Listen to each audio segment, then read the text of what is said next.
সাল্লামকে আল্লাহ রাব্বুল আলামিন নবুয়ত দিলেন। গোটা জাতি কাফের, গোটা জাতি ইসলাম বিরোধী, আল্লাহ মানে না, মূর্তি পূজা করে। সেই সময় মুসা আলাইহিস সালামকে আল্লাহ পাক জাতির কাছে পাঠাইলেন না, পাঠালেন কার কাছে? ফেরাউনের কাছে। কার কাছে পাঠালেন? কারণ একটা লোক সমাজে আছে, রাষ্ট্রে আছে, এই লোকটা ভালো হইলে সব ভালো, ওই লোকটা খারাপ হলে সব খারাপ। তার খারাপ চিন্তা দিয়া সবাইকে খারাপ বানাতে এসে চেষ্টা করে। এই জন্য মুসা আলাইহিস সালামকে আল্লাহ পাক নবুয়ত দিলেন। নবুয়ত দিয়ে তাকে নির্দেশ করলেন, ইযহাব ইলা ফিরআউনা ইন্নাহু তাগা। মুসা, চলে যাও ফেরাউনের কাছে। ফেরাউন সরকাশ হয়েছে, সীমা লঙ্ঘন করেছে, তার কাছে চলে যাও, দ্বীনের দাওয়াত তাকে পেশ করো। মুসা আলাইহিস সালাম চলে গেলেন। মুসা আলাইহিস সালাম ভয় পেলেন না। মুসা তো একা। কয়জন? একা। তিনি একথা ভয় পান নাই যে আল্লাহ একটা গভর্নমেন্ট, সরকার চালাচ্ছে, প্রেসিডেন্টের কাছে আমার একারে দাওয়াত দিতে পাঠাও, আমার যদি মারি ফেলা দেয়, এই চিন্তা তিনি করেছেন? করেন না। তিনি শুধু একটা দোয়া করেছেন, রব্বি শরহ লি সাদরি ওয়া ইয়াসসির লি আমরি ওয়াহলুল উকদাতাম মিন লিসানি ইয়াফকাহু কওলি। রব্বি শরহ লি সাদরি, আয় আমার রব, আমার সিনাটা খুলে দাও, তুমি যা বলো আমি যেন তা বুঝতে পারি, আমার সিনা উন্মুক্ত করে দাও। ওয়া ইয়াসসির লি আমরি, আর আমার জন্য তুমি যে দায়িত্ব দিয়েছো সে দায়িত্ব পালন আমার জন্য সহজতর করে দাও। আর আমার কথায় উচ্চারণে একটু অসুবিধা হয়, আমি যা বলি তা যেন মানুষ বোঝে, আমার বর্ণনা ভঙ্গি তুমি সেভাবে করে দিও। সুবহানাল্লাহ। দোয়া কবুল হয়েছে না হয়নি? নবীর দোয়া কবুল হবে না হবে কার দোয়া? দোয়া কবুল। হযরত মুসা আলাইহিস সালাম ফেরাউনের কাছে গেলেন আর বললেন, দেখো অনেকদিন তো রাজত্ব করলা, মানুষের উপরে নিজের মন গড়া আইন চাপাই দিছো, এখন শোনো, আল্লাহ পাক আমাকে নবী করেছেন, আমি তোমার কাছে একটা দাওয়াত নিয়ে আসছি। তুমি পড়ো লা ইলাহা ইল্লাল্লাহ। ফেরাউনের অর্থ বোঝে নাই। কি বলেন? বুঝেছে। ফেরাউন বুঝেছে, 100% বুঝেছে। ফেরাউন সঙ্গে সঙ্গে রিয়াক্ট করেছে। ফেরাউন বলছে, তুমি বলো কি, আমার বাড়ির দুধ কলা খাইয়া বড় হইছো, এখন আমার ইলা শিখাইতে আসছো? মা আলিমতু লাকুম মিন ইলাহিন গায়রি, আমি জানি না আমি ছাড়া আরো কোন ইলাহ থাকতে পারে। এখন আপনারা চিন্তা করেন ইলাহের মানে কি? আমরাও কিন্তু অনেকে বুঝি না। আমাদের এখানে যত লোক বসে আছেন, হ্যাঁ আপনারা বুঝতে পারেন, কিন্তু অনেক লোকে বোঝে না। ইলাহ মানে শুধু উপাস্য নয়, ইলাহ মানে শুধু মাবুদ নয়। ইলাহ শব্দের অর্থ হচ্ছে আইনদাতা। ইলাহ মানে মাবুদ, উপাস্য, আইনদাতা, বিধানদাতা যাকে বলা হয় তার নাম ইলাহ। এবং সে কথাই আল্লাহ পাক শিখাই দিয়েছেন, লা ইলাহা ইল্লাল্লাহ। আইন তুমি তৈরি করতে পারবে না। আইন তৈরি করার মালিক কে? মানুষ বানাইছে কে? আপনার বাড়ি বিবাহ, এই বিবাহে আপনি লক্ষ লক্ষ টাকা খরচ করে নানান ধরনের রান্না বান্না ইত্যাদি করেছেন। খুলনা থেকে একটা লোক এসে যদি বলে, ভাই সাহেব শুনলাম আপনার মেয়ের বিয়া, আমি আসলাম, এত মেহমান আপনি দাওয়াত দিয়েছেন, তরকারিতে লবণ দিতে মনে থাকে কিনা, সেই জন্য আমি আসছি, লবণ নিয়ে আসছি। এই লোকটার মস্তিষ্ক সম্পর্কে সুস্থতার ধারণা করবে কেউ? মেয়ের বাপ বলবে যে তোমার কি মাথা খারাপ, স্ক্রু সব টাইট আছে না ঢিলা, লক্ষ লক্ষ টাকা খরচ করছি, আমি নুন দেওয়ার জন্য বাকি থুইছি তোমার জন্য, খুলনা থেকে এসে নুন দেবা ঢাকায়। পৃথিবীর সৃষ্টি করলেন আল্লাহ, মানুষ সৃষ্টি করেছেন আল্লাহ, আইন তৈরি করবে তোমার বাবা।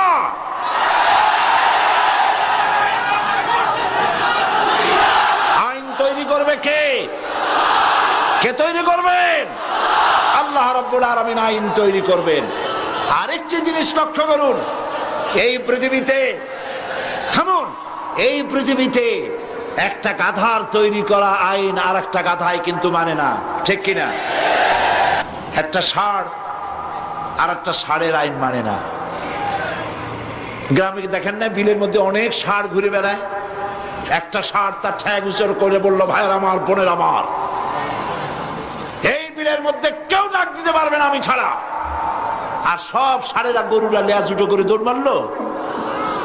একটা গরুর আইন মানে না, একটা ব্যাঙ আর একটা ব্যাঙের আইন মানে না, একটা বানর আর একটা বানরের আইন মানে না। আর তোমরা আশরাফুল মখলুকাত মানুষ, কার বাজানে কি আইন তৈরি করেছে সে আইন মানতে পৃথিবীর মানুষ বাধ্য নয়। মানুষ সৃষ্টির সেরা, আইন মানবে আল্লাহ। চিল্লায় বলো কার? কারণ হচ্ছে আল্লাহই জানেন এই পৃথিবীর মানুষের চলার জন্য, বলার জন্য, তার অর্থনীতি, তার সমাজনীতি, তার রাজনীতি কিভাবে চলবে আল্লাহর চাইতে বেশি কেউ ভালো বলতে পারে না। এই জন্য আল্লাহ পাক বলেছেন লা ইলাহা ইল্লাল্লাহ। এই কথা কে শিখাচ্ছেন? জোরে বলুন। আল্লাহ পাক শিখিয়েছেন, ঘোষণা করো লা ইলাহা ইল্লাল্লাহ। প্রিয় ভাই সব, এক মহাসমুদ্র। রাসূলুল্লাহ নামাজ পড়তেছিলেন। হযরত ওমর রাদিয়াল্লাহু তাআলা আনহু তখনও কাফির। চাইছিলেন রাসূলকে শায়েস্তা করবেন, মারবেন, লাঞ্ছিত করবেন।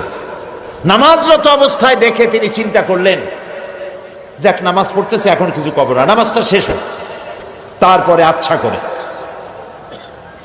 হযরত ওমর বলেন, আমি নবীজের পিছনে দাঁড়িয়ে অপেক্ষা করতেছিলাম নামাজ কখন শেষ হবে। আর তিনি নামাজের ভিতরে তেলাওয়াত করতেছিলেন।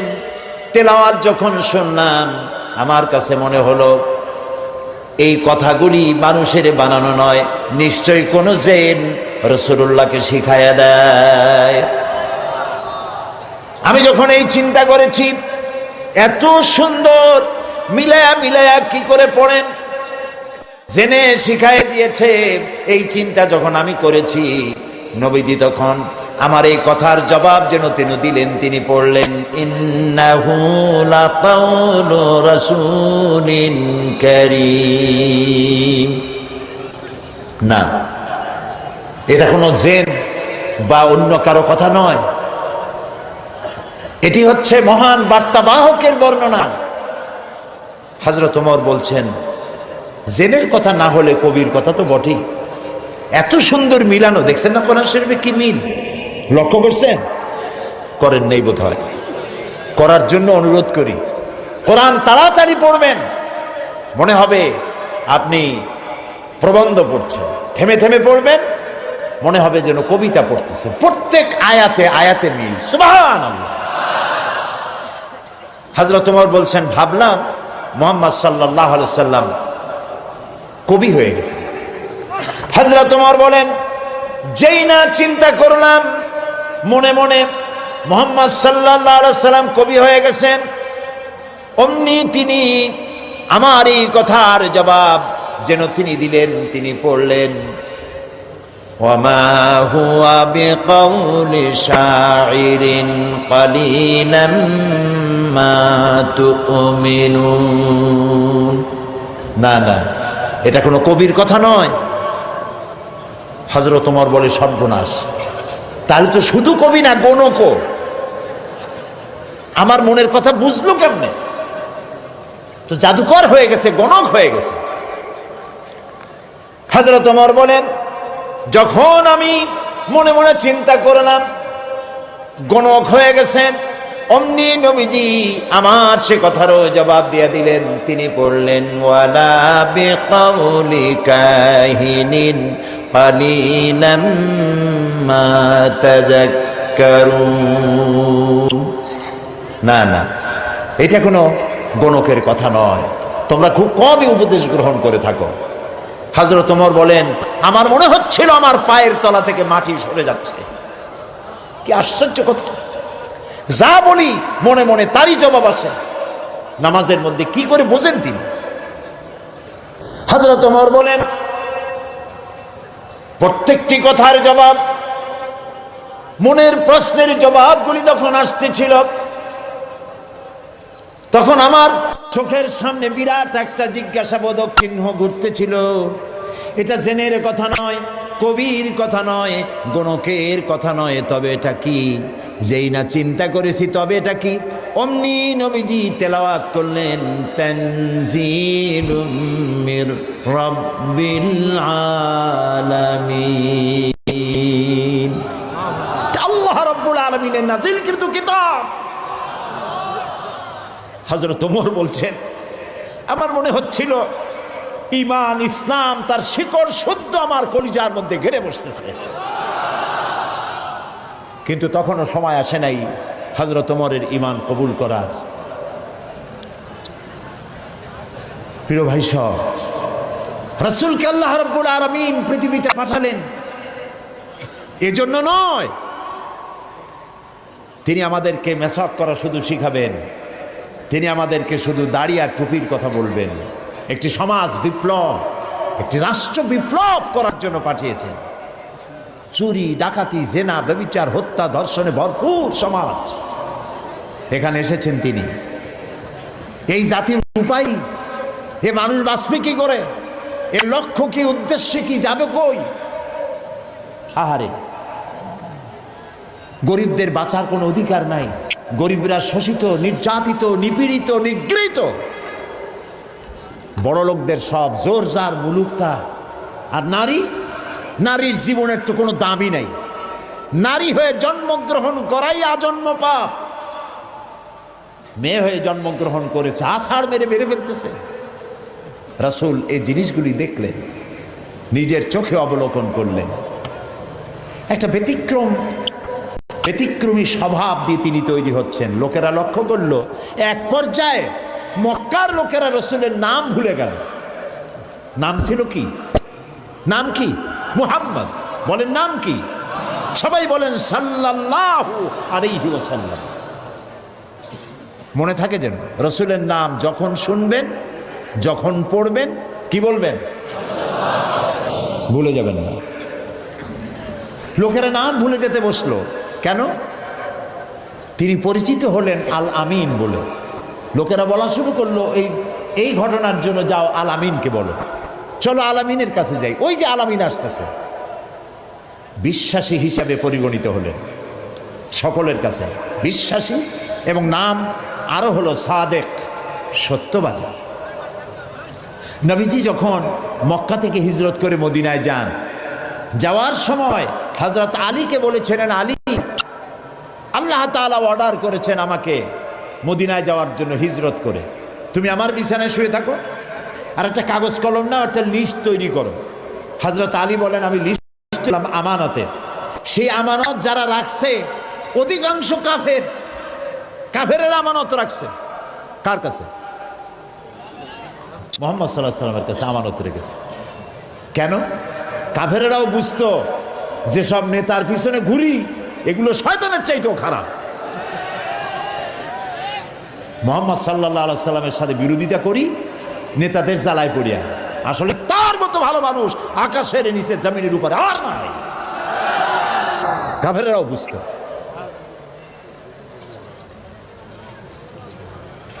এখনো আমাদের দেশে যত নেতা আছে, অনুসারীরা বোঝে খাঁটি শয়তান। নামাজ নাই, না দেখেন না, নামাজ নাই, রোজা নাই, আল্লাহ পরকালের চিন্তা নাই, মিথ্যা কথা বলে অনবরত। মানুষে যেমন বমি করে হড় হড় করিয়া মুখ দিয়া মিথ্যা গুলি বমির মতো বাইর হইতে থাকে। একটা ভালো কথা বলতে জানে না, শুধু অসত্য আর মিথ্যা বলতেই থাকে, আমানতের খেয়ানত করে। তবে এইসব নেতাদের পিছনে ঘোরে কেন? এই চিন্তায় যে এরা যদি এমপি মন্ত্রী হইতে পারে তা একটা চাকরি পাবো, লাইসেন্স পাবো, টিয়ার কাবি খা খাইতে পারবো। জি, নাম রাখছে কাবি খা, তার মানে হলো খাবি খা।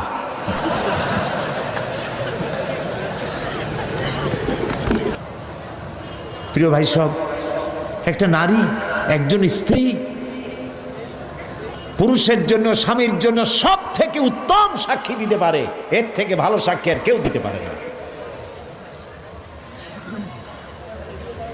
আল্লাহর নবী যখন তার স্ত্রী হযরত খাদিজা রাদিয়াল্লাহু তাআলা আনহাকে যখন দাওয়াত দিয়েছেন, আল্লাহ রাব্বুল আলামিন যখন দাওয়াতের জন্য বলে দিলেন নিকটবর্তী আত্মীয়দেরকে দাওয়াত দাও, সর্বপ্রথম নবীজি গিয়ে হযরত খাদিজাকে দাওয়াত দিলেন, বললেন আল্লাহ ছাড়া কোনো ইলাহ নাই, মাবুদ নাই, তার উপর ঈমান আনো।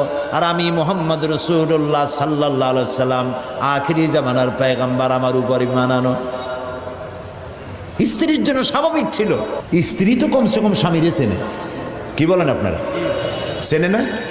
সব মানুষকে আপনি ধোঁকা দিতে পারবেন, সব মানুষকে আপনি চোখে ধুলা দিতে পারবেন, কিন্তু স্ত্রীকে ভাঙিয়ে দিতে পারবেন না। ঠিক কিনা বলবেন? স্ত্রী আপনার জন্য ভালোবাসা দিতে পারে, জীবন দিতে পারে, সব দিতে পারে, কিন্তু ঈমান আনা অত্যন্ত কঠিন।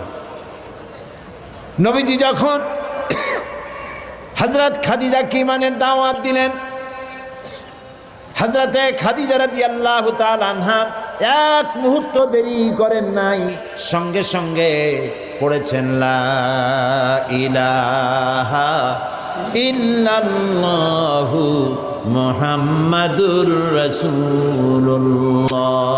জোরে পড়েন লা ইলাহা ইল্লাল্লাহ, লা ইলাহা ইল্লাল্লাহ, লা ইলাহা ইল্লাল্লাহু মুহাম্মাদুর রাসূলুল্লাহ। হযরত খাদিজা বলছেন, ইয়া আবুল কাসেম, আপনি অবশ্যই আল্লাহর নবী। আমার কোনো বিন্দু মাত্র সন্দেহ নাই, কারণ বিগত 15 বছর আপনার সাথে ঘর সংসার করে আপনাকে যেভাবে দেখেছি, কোন সাধারণ মানুষের আচরণ এরকম হতে পারে না। আপনি অবশ্যই আল্লাহর নবী। নবী করিম সাল্লাল্লাহু আলাইহি ওয়াসাল্লাম এই দাওয়াত নিয়ে ছড়িয়ে পড়লেন ময়দানে। তিনি বলেছেন লা ইলাহা ইল্লাল্লাহ। এই কালেমার দাওয়াত কি শুধু মুহাম্মদ সাল্লাল্লাহু আলাইহি ওয়াসাল্লামের ছিল না, সব নবীদের ছিল। দুনিয়ার সব নবীদের একটাই স্লোগান ছিল, কারো মধ্যে কোনো মতপার্থক্য, মতদ্বৈততা হয় নাই, সকলের স্লোগান একটা, লা ইলাহা ইল্লাল্লাহ। এই কালেমার বিপ্লবী দাওয়াত পেশ করেছেন সমস্ত নবীরা। আমরা এই কালেমাটা বুঝি না, না বোঝার কারণেই দুরবস্থা হয়েছে। আমরা শুধু এটারে জিকিরের বুলি বানাইছি। দেখছেন কি কায়দায় জিকির করে, লা ইলাহা ইল্লাল্লাহ ইল্লাল্লাহ, এমন জোরে ইল্লাল্লাহ বলে তাতে কলব থাকলেও পারে, গেলেও পারে। কি বুঝে ইল্লাল্লাহ বলতেছেন? আবার লা ইলাহা ছেড়ে দিয়া খালি ইল্লাল্লাহ করে, এরকমও শুনেছি। শুনছেন আপনারা? লা ইলাহা বাদ দিয়া কতক্ষণ ইল্লাল্লাহ ইল্লাল্লাহ ইল্লাল্লাহ। আশ্চর্য কথা, এটা কি কি বলতেছেন আপনি? ইল্লাল্লাহ মানে তো আল্লাহ ছাড়া। আল্লাহ ছাড়া কি? লা ইলাহা ইল্লাল্লাহ, এই কালেমার দাওয়াত যখন নবীরা দিয়েছেন, হযরতে মূসা আলাইহিস সালাম যখন বলেছেন লা ইলাহা ইল্লাল্লাহ, এ আঘাত লেগে ফেরাউন দরিয়ায় নীলের মধ্যে ডুবে শেষ হয়ে গিয়েছে। হযরত ইব্রাহিম আলাইহিস সালাম যখন বলেছেন লা ইলাহা ইল্লাল্লাহ, নমরুদের গোষ্ঠী সাফ হয়েছে, জুতা পিটা খাইয়া দুনিয়া থেকে বিদায় হয়ে গেছে। ঠিক না ভাই? মুহাম্মদ সাল্লাল্লাহু আলাইহি সাল্লাম যখন বলেছেন লা ইলাহা ইল্লাল্লাহ, তখন আবু জাহাল, আবু লাহাব, উতবা, শাইবা, মুগীরা এ সবগুলির গায়ে আগুন জ্বলে গেছে। কেন আগুন জ্বললো? তারা বুঝছে লা ইলাহা ইল্লাল্লাহর অর্থ কি। তারা বুঝেছে লা ইলাহা ইল্লাল্লাহ মানেই হচ্ছে কোনো ইলাহা নাই, আইনদাতা নাই, বিধানদাতা নাই, শাসনকর্তা নাই, কাউকে মানি না। কে ছাড়া? আল্লাহ ছাড়া। ফেরাউনও বুঝেছে। ফেরাউন বোঝেন? ফেরাউনকে মুসা আলাইহিস সালাম যখন বলেছেন বলো লা ইলাহা ইল্লাল্লাহ, ফেরাউন বলেছে মা আলিমতু লাকুম মিন ইলাহিন গায়রি, আমি তো জানি না যে আমি ছাড়া আরো কোন ইলাহ আছে, আমি তো ইলাহ। তুমি যদি আমারে বাদ দিয়ে আর কাউকে ইলাহ মানো, লাআজআলান্নাকা মিনাল মাসজুনিন, কারারুদ্ধ করে রাখবো, জেলখানায় ঢুকিয়ে দেব। মুসা আলাইহিস সালাম ভয় পাইছিলেন নাকি? ভয় পাননি। কাফেরেরা বুঝতে পারতো লা ইলাহা ইল্লাল্লাহর অর্থ কি। আবু জাহাল, আবু লাহাব, উতবা, শাইবারা, হযরত আবু তালেব নবী করিম সাল্লাল্লাহু আলাইহি সাল্লামের চাচা আবু তালেবের কাছে গিয়ে বলেছে, আবু তালেব, রসুলকে বলো, মুহাম্মদ সাল্লাল্লাহু আলাইহি সাল্লামকে বলেন তিনি যেন লা ইলাহা ইল্লাল্লাহর দাওয়াত না দেন। এর বিনিময়ে যত টাকা লাগে, যে সুন্দরী মেয়ে পছন্দ করবে সেই মেয়ে তার সাথে বিয়ে দিয়ে দেব, নেতৃত্ব দেব, টাকা দেব, পয়সা দেব, বাড়ি ঘর দেব, তবুও লা ইলাহা ইল্লাল্লাহ দাওয়াত যেন তিনি না দেন।